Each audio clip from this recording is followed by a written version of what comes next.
Yeah, thanks for inviting me. I hope everyone can see the slides. I'm not standing in the way. And everyone can see this nice banner, hopefully. Yeah, so my talk today is called The Essence and Fundamentals of Scala.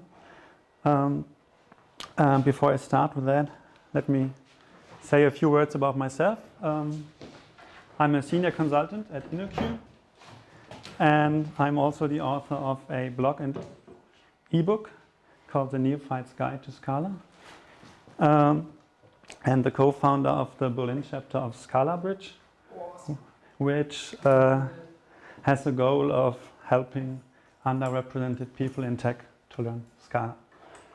I'm also on Twitter as Coffee Coder, and I have a website. Okay, so here's the agenda for today. I will first give a very quick intro into what Scala actually is. Then I will cover some very basics of the syntax that you really need to know in order to warm up and understand the rest. And then we'll have a short look at Scala's object-oriented angle, and a longer one at the functional foundation, because that's probably a little more foreign to everyone in this audience. And finally, we'll take a look at the powerful type system that Scala has to offer. I don't expect you to understand everything in there. It's just a glimpse at what's possible. Yeah, and I hope that my talk will help everyone understand the next talk better, because I don't know if all these basics would be covered again there. Probably not. So Scala was developed at the EPFL in Switzerland, so it has a bit of an academic origin. Originally it was only developed for the JVM, but now it actually is possible to compile it to ECMAScript, and there's also Scala Native, which uses LLVM, but both of them are not as mature as Scala on the JVM. What's interesting is that it's a pretty nice blend of object-oriented and functional programming, and as I already said, it has a really powerful type system, at least if you look at other mainstream languages. It's widely used in big and fast data applications. For example, Apache Spark and Flink are developed in Scala. And I think it has actually influenced Java a lot over the last few years. So sometimes we see new Java features, either ones that are supposed to come or that have been introduced in the last few years that were in Scala for a long time, like functions as values with Java 8 lambdas, type inference, interfaces with default methods, data classes are supposed to come at some point, I think. Yeah, so let's start with the basics, because actually, while there is some syntactic similarity to Java, there's also quite a lot of differences. This color looks awful with this beamer. It looks completely different on my screen. Okay. Yeah, you can tell it's pink wood. All right. So what you see here is actually the Scala wrapper, the read, eval, print loop, where you can interactively evaluate Scala expressions and see the result. And here we have just defined an immutable value called screamed greeting. What you also see is that there's some type inference going on here, so we didn't have to annotate the type explicitly, but it was inferred by the compiler. And the keyword val is used, so this means this is an immutable value, like a final variable in Java. And Scala always nudges you towards immutability, even though it doesn't enforce it. But it's totally possible to define a variable instead, which you can reassign. And I think the var keyword has actually made it into Java now. Since we are on the JVM, it's really very straightforward to call any methods from Java classes. For example, here these are plain old Java methods defined on Java lang string. Only the return types int and char, they look a little bit different from what you might be used to. But I will get back to that a bit later. So how do we define a function or a method in Scala? So you can see here we start with the def keyword. Then we have the name of the function and the parameter list, where the order in which we declare the names and the types is different from Java. And then we have the return type of the function, and this is followed by an equal symbol and the implementation of our function. So this looks a bit like a mathematical function, and in fact this example is a pure function, so it doesn't have any side effects. And this is one core principle of Scala, that you want to isolate your business logic, which you implement as pure functions, as much as possible from functions that actually have side effects, like talking to a database. What's also interesting that this is just a single line. This is actually pretty common in Scala, but of course you can also implement functions with multiple lines. So here these curly braces, they denote a code block. And inside of a code block, the last line is the result of the expression. And in any lines before that, you can have any statements. For example, assigning to a value, which we do in this example. Okay. It is actually also possible to leave out the return type of a function. Then the compiler will infer it for you. But it's not really encouraged, only for really private functions. Okay, let's get to Scala's object-oriented parts. I will rush a little bit through this, because most of it should be familiar. So this is how we declare or define a class in Scala. It looks a bit different than in Java. You won't really see a constructor here, for example. But instead we have a list of class parameters. And anything that is in the class body becomes part of the constructor. So it will be evaluated when the class is instantiated, apart from function or method definitions. So of course the toString here is not part of the constructor. But we have this require method, which we call, in which we assert that our invariants are not violated. And then we have a print line, which will also get executed when the class is instantiated. So this looks a little bit different. And these class parameters, they are private to the instance of this class, and no one can see them from the outside. As an aside, you also see this string interpolation in our print line call, where we can access the x and y variables, for example. So this is a little bit nicer than string concatenation. Okay. Uniform access principle. This is also pretty interesting. Methods and values are in the same namespace in Scala. So we can actually change from a def toString to a val toString. And from the outside, it doesn't make any difference for a caller. It's just that in the first case, toString gets evaluated every time it is called. And in this second case, it gets evaluated during construction. So only once. There is also a possibility to make it so that it's only evaluated once, but in a lazy way, so only the first time it is accessed. But I'm leaving this out for now. But if you're curious, just put a lazy keyword in front of the val. Yeah, if we actually want to make some fields of our class public, we can just put a val keyword in front of those fields in the class parameter list.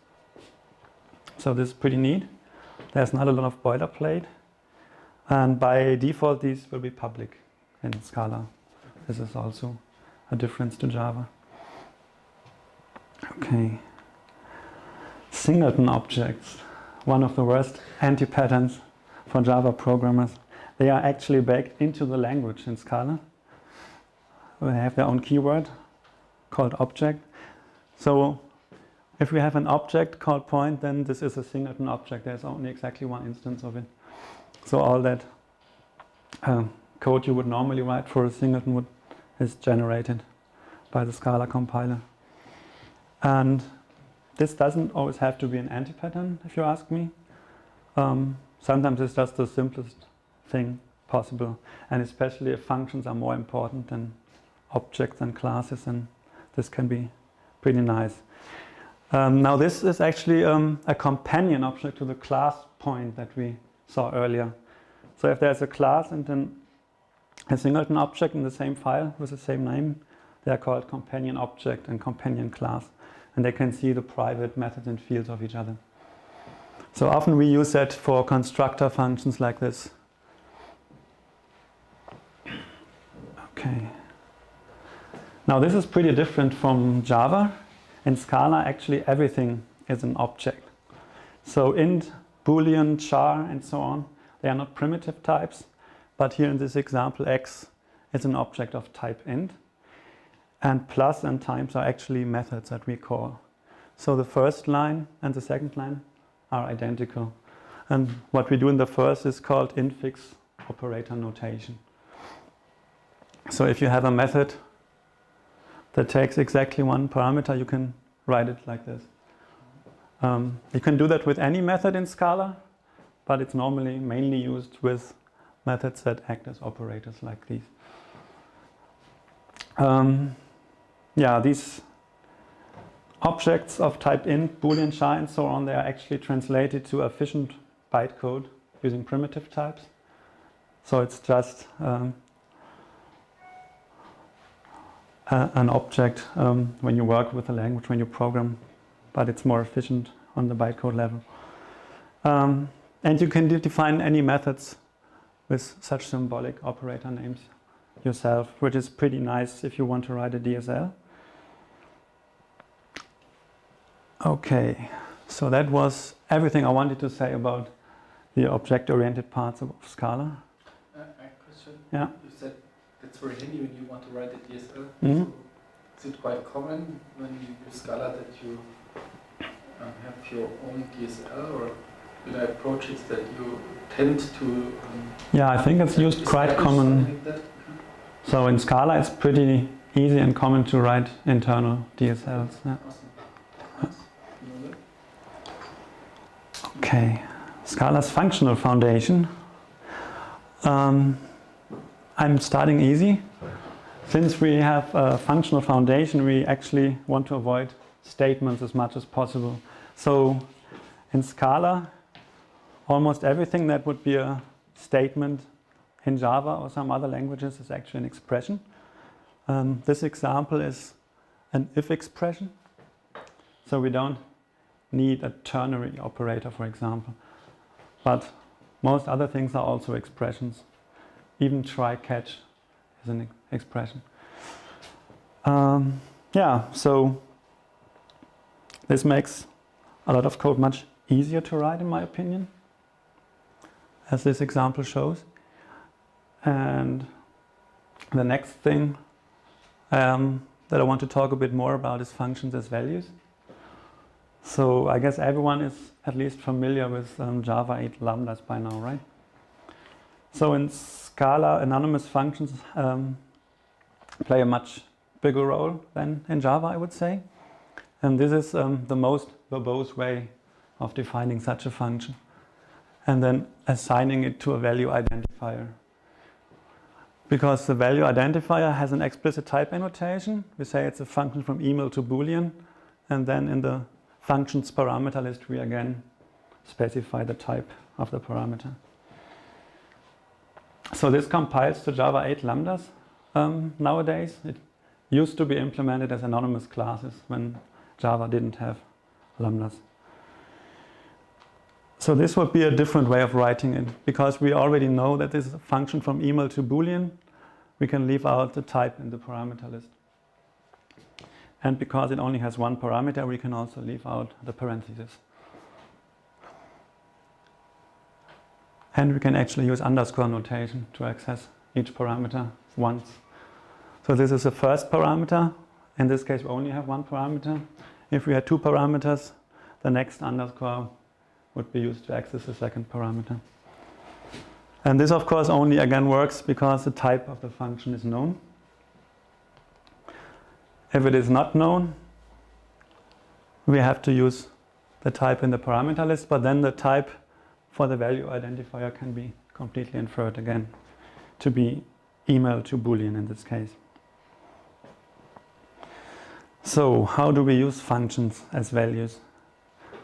Usually by means of so-called higher order functions, which you will probably also know from Java 8 by now. For example, from the Streams API or completable futures. What I've done here for this example is that I'm using a type alias for the function from email to Boolean. This makes everything a little bit more readable. So this is also a pretty nice feature of Scala. And then we have this function new mails for user, which gets a sequence of emails and a function of type email filter, and will just filter these according to this predicate. So this is a very, very simple higher order function which accepts a function value and does something with that function.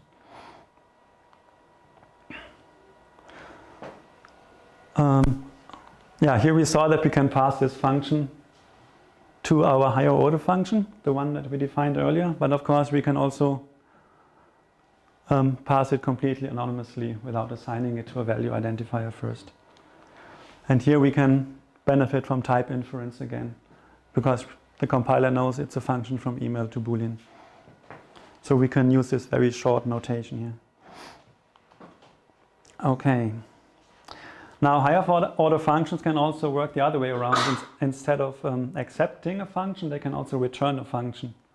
Well, actually they can also do both, but that is not so common. So this is an example where we get an integer value and we return a new function. In this case, a function that checks for the minimum size of the email body, or for the maximum size if we use the second one. And our isLong function can then be implemented by just calling minimum size and passing it a value of type int. And then we have a function of type email to Boolean.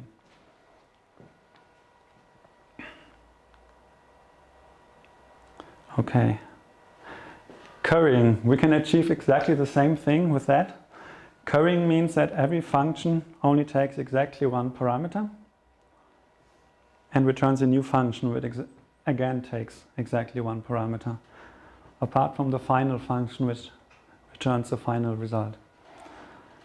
So what I have done here is I've created a curried function which takes an int and returns a function from email to Boolean. And then when we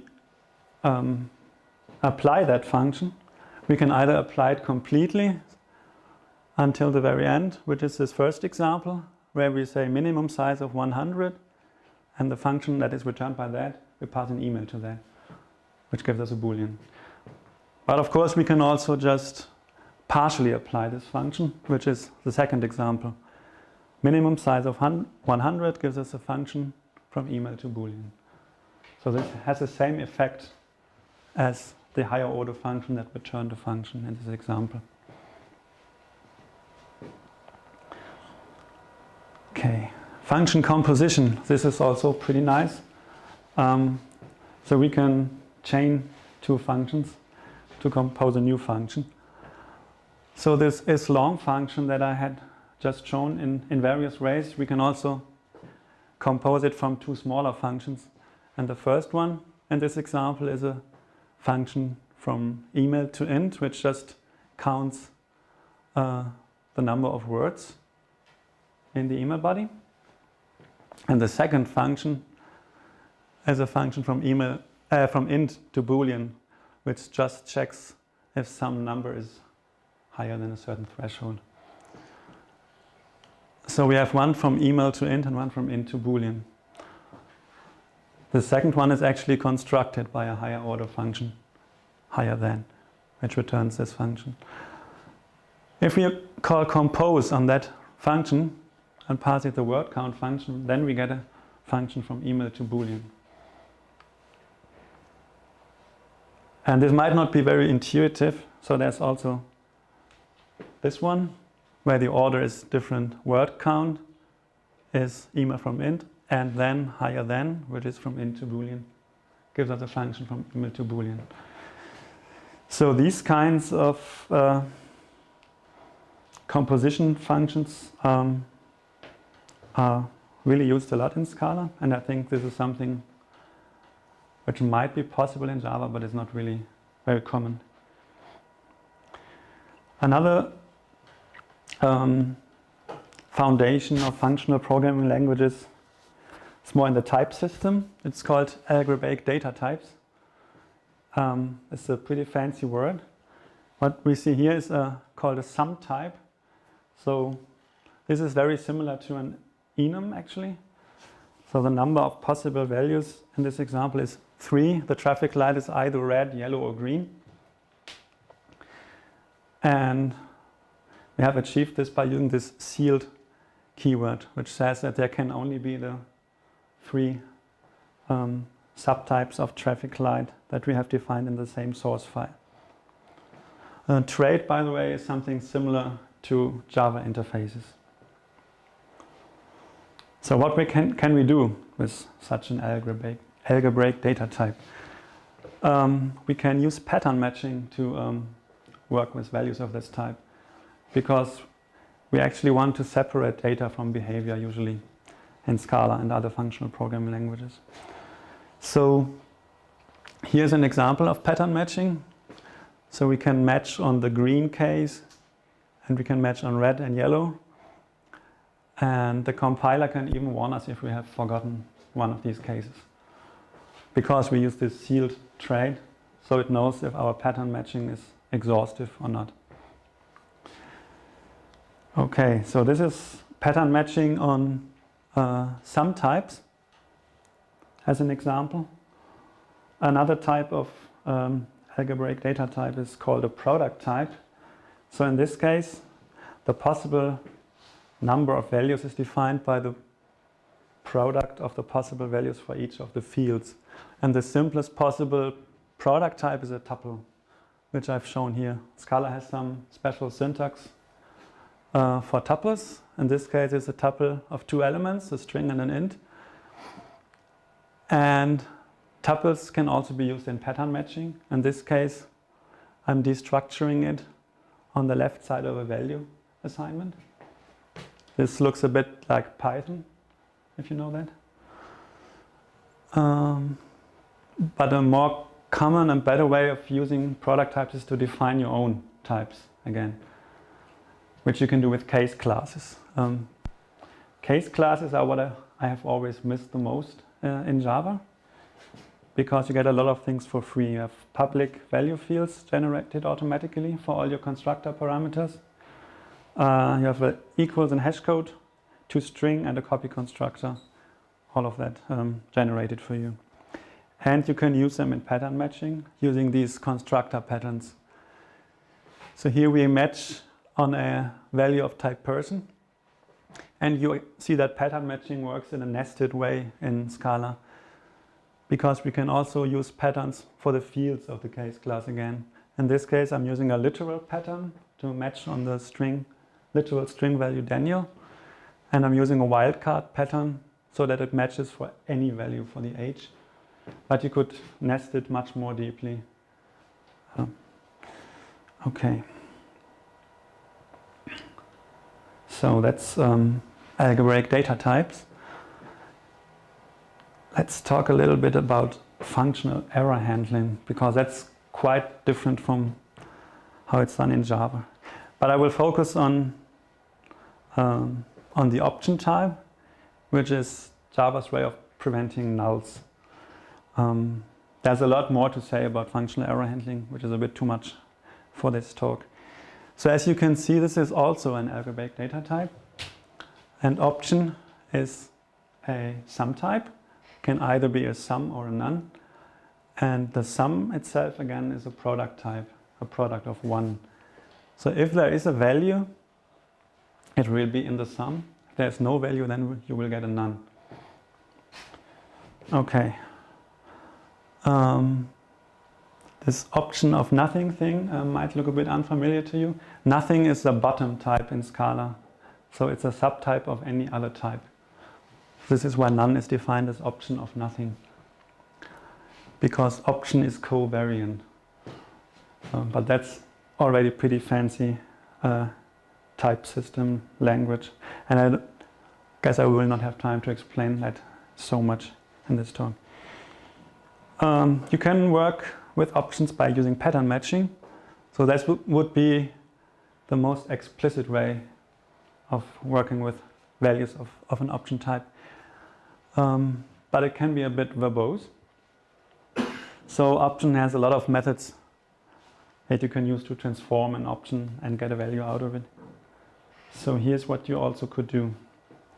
Let's say we have a method find that gives you an option of a person. So the person might be there, maybe not there.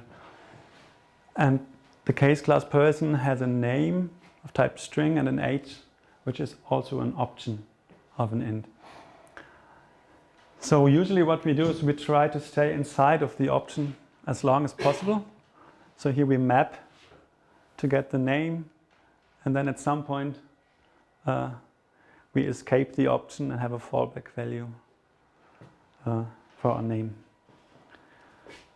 which in this example would lead to the fallback value being displayed.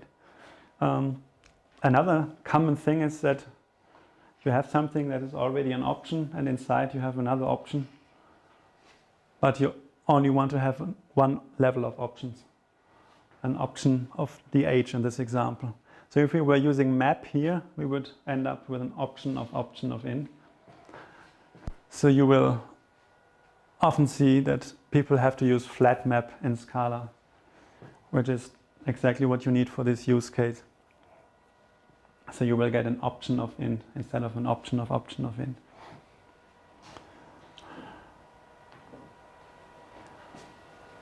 And this example here, the second one, can be written like this as well. This is called for comprehensions. So anything that has a map and a flat map method can be used with this syntactic sugar in Scala. So this is pretty nice. This is a very trivial example, but if it's a bit longer, then you will see that there's so much nesting with flat map and map that this is really a lot easier to read. So you can use for comprehensions on options, on list and other collection types. Also on a type called either. I already said functional error handling is a little bit different than throwing exceptions. We don't like throwing exceptions in Scala, so instead we encode the possibility of failure in the return type of a function. Which means that a function that could fail would return an either of some error type or the successful value. So this is again some type. Either it can be a left or a right. And you can map on either, which means you actually pretend that you have a successful value, a right value. But the same also goes for try, which is for handling exceptions that are thrown by some code that actually does not care about functional error handling, and future, which is for asynchronous computations. So it all looks the same. You have these nice for comprehensions. Okay.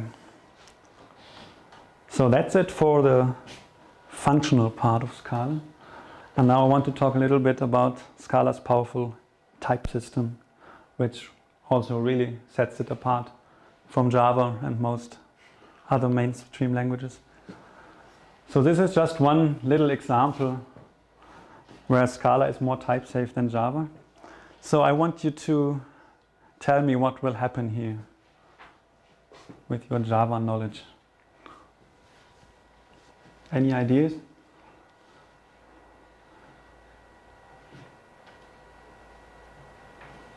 So what would happen in Java if this was a Java array?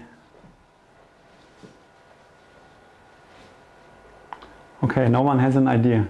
So this will throw an array store exception in line 3, because it's totally possible to assign an array of string to an array of object in Java. Any is object. And then we assign an integer value to this array of object, which is also totally fine, right? An integer is an object. But actually it's backed by an array of string, so this doesn't work. And this problem exists in Java because arrays are covariant. So you can assign an array of string to an array of any. In Scala, arrays are invariant, so this does not compile on line 2. You can't assign an array of string to an array of any. So the definition of array looks like this. And Scala's list, for example, is covariant. It had this plus sign for the type parameter. But this really only works for immutable data structures. And Scala doesn't even allow you really to write mutable data structures that are invariant. I don't think it's possible. So this is just one example of how a little bit more type safety can help you prevent some runtime exceptions. I don't want to go into detail with all these other things because it's just a bit too much for one talk. But here's just a few other things where I think that Scala makes your life a little bit easier with more type safety. So one thing is cheap value classes. I'm not sure if in the second talk we'll see any value classes, but I think I will see them. Because value classes have almost zero overhead. So they are a tiny wrapper for another type, for example, a string or an int. Yeah, but usually they don't have any runtime overhead. They can have some runtime overhead when they're used in a generic collection, for example. But in general, you have zero cost with those things. And then there's things like phantom types. So those are types that aren't actually getting instantiated at all. So there are no values of these types. And together with this powerful type system, which is actually almost a prologue, you can do pretty fancy things. So you can actually declare facts about types and inference rules, and it will infer new facts from those rules. And what I did in one project was that we prevented at compile time that SQL write queries could go to the read slave. So we could make sure that they can only go to the master. So this is something where I thought, wow, with Java this wouldn't really be possible. Okay, type safety is one thing. The other thing is that we can do a bit more in terms of abstractions. So this is called parametric polymorphism. So we have a function that takes some type parameter. It is, in this case, this function is completely, it doesn't know anything about the types it is working with. So it's completely generic. And what we gain from this is the less we know about the types of our parameters that we get here, the more constrained we are with our implementation. So how many implementations are possible for this if we don't throw an exception? Exactly one, right? You can only return the second element of the tuple. Okay, this is pretty easy and this is a very trivial function.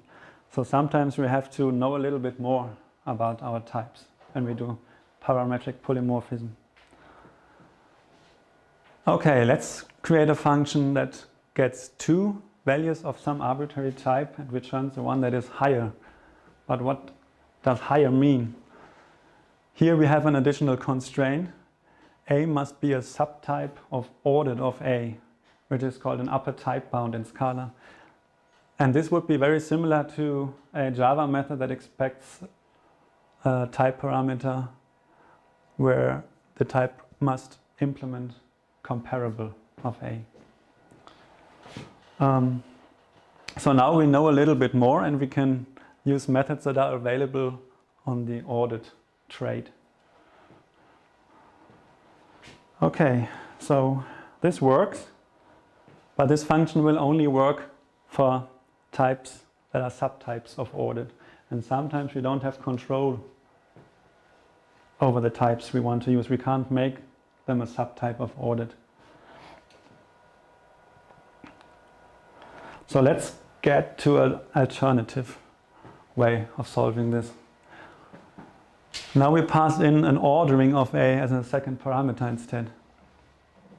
This is pretty much the same as passing in a comparator of A in Java.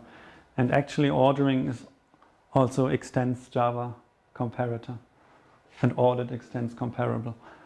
But that's only a side note. So now we have this ordering. We can use methods defined on ordering, like greater than, to return the higher value of the two.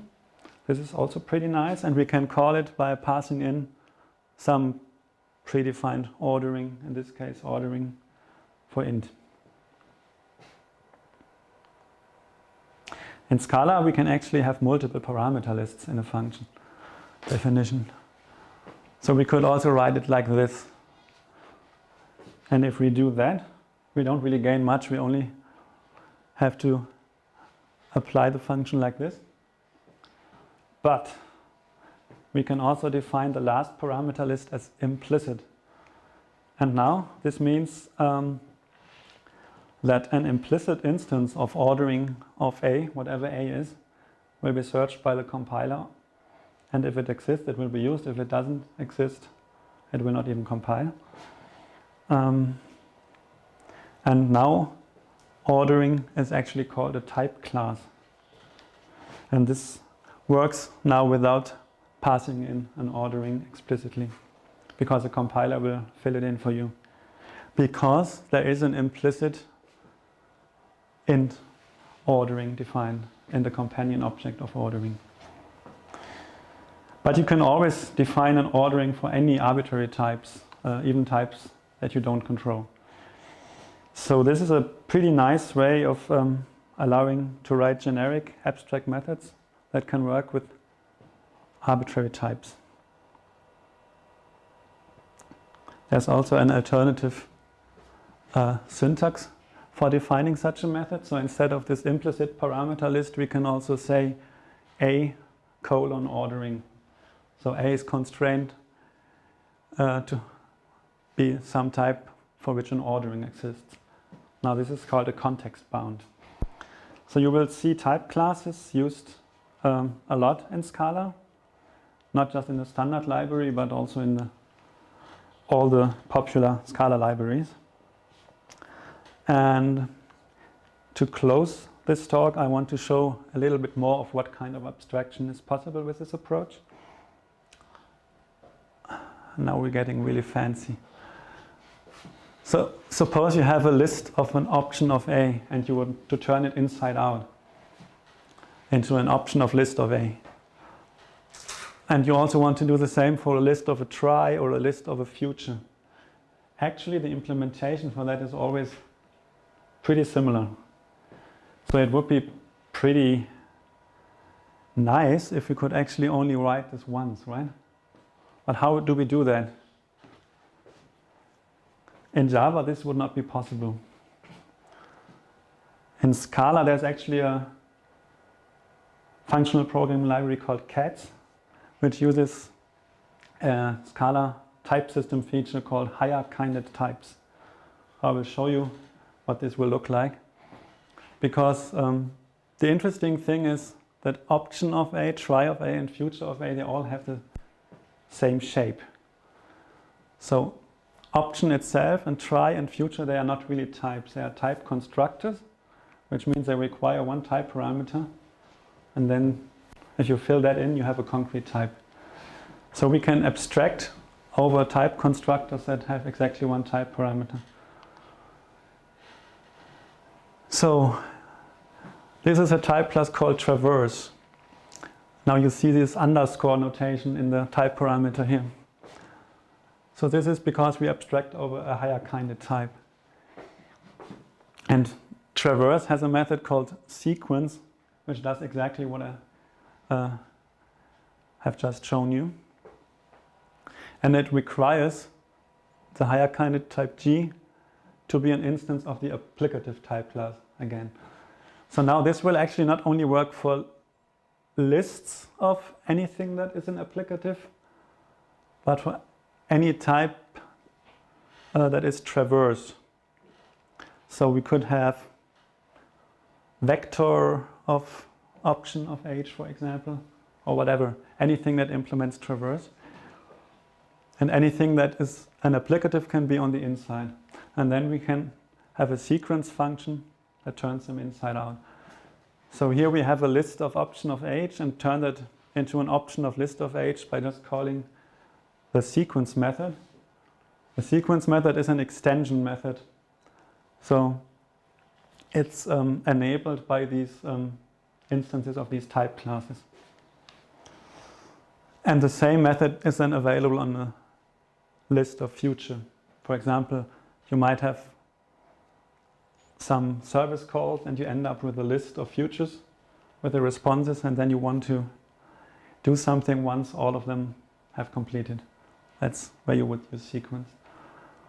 And you don't have to implement this for all of these types, as long as there are instances of these type classes, which the CATS library happily provides. But this was the part where I said in the beginning, you don't need to understand everything, but you might get a glimpse at what's possible with higher candidate types, for example, in Scala. Okay, I have 3 minutes for questions, I think. Very much restricted rule. If you write this huge bunch of functions, do you create one library for each project where you put everything in there? Which functions do you mean now? Any kind of functions. If you just like inline functions, do you call them? It's just a calculation. Where do you place them? Well, you would still use either traits or classes, or maybe even only singleton objects for modularization, of course. Or you could even use packages. It's all the same as in Java, actually. Okay. So you would place them where they should be, where they make sense from a domain perspective. And if they are very generic, of course, it's a generic subdomain, so you have your own submodule for that. Does it answer your question? Yeah. In the beginning you said that sometimes you are still using Java. What is the reason for this? The customer wants it. No, I'm only using Scala if I have the choice. Yeah. Did you try Kotlin already? I did try Kotlin, but I'm not completely happy with it. What are the kitchens for you? Well, they don't have higher candidate types, for example. So they don't allow the same abstractions as Scala. But you could use Kotlin and Scala, right? Yeah, I think Kotlin has a little bit nicer Java interop, to be fair. Especially when working with Java collections and stuff like that. Yeah. Do you tend to also build kind of microservices or self-contained systems maybe with Scala? Yeah, right now mostly microservices. Okay. Yeah, but it would be totally possible to write a self-contained system. Okay.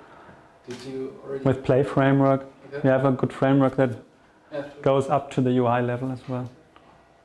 Do in your company or your colleagues, do they also tend sometimes to use Scala, or is it? Well, we have some people who like Scala and some people who don't like it, some who don't care. Okay. But the good thing about InnoQ is that everyone can do what they want. Okay. Awesome. So we also have Clojure Okay. fans, for example. When you would like to integrate it with some kind of a framework, like Spring or Java E, is it also usual to then stick to Scala, or are there any? Nowadays, Scala developers don't want to use Spring. There used to be a Scala API, but they dropped it even at some point, because the Scala ecosystem has grown a bit independent. So we still use a lot of Java libraries and tools. I mean, for example, Zookeeper and Kafka and stuff like that. Okay. But for many things, there are no native Scala libraries available. Yeah. And a lot of them are actually also cross-compiling to Scala.js. Okay. Yeah. So, any more questions currently? We now have also a break, so also. Yeah, you can also ask me in the break. Yeah, approach Daniel. Yeah, please do that in the break, because at the end I might have to leave a bit early to get my train to Sure. Berlin.